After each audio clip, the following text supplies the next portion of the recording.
قربانی دا ایک اہم سبق یہ ہے اللہ پاک نے اسے کو حلال جانور گویں میہیں بکریے ان دی قربانی دا حکم دیتے تے ان دی حکمت علماء نے یہ لکھی ہے کہ جیرے حلال جانور ہیں اللہ پاک دا ذکر ایک کثرت نال کریں دیں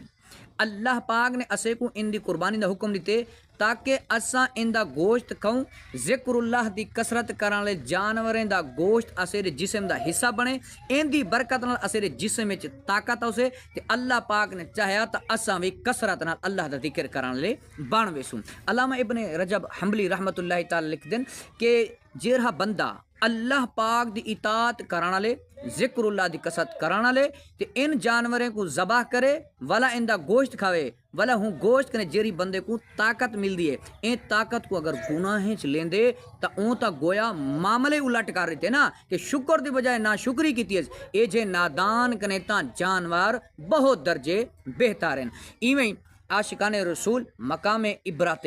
کہ اے جانور جڑے قربانی دنی ذبح کیتے ویندن ان دا گوشت امیر غریب سب کھمدن حق تائے بندے اے گوشت کھاتے جڑی اسے کو انرجی حاصل تھی وے اے نال اسے دا ذکر اللہ کرن دا ذہن بنے نیکیاں دے دل راغب تھی ہی طاقت کو سا نماز کیتے خرچ کروں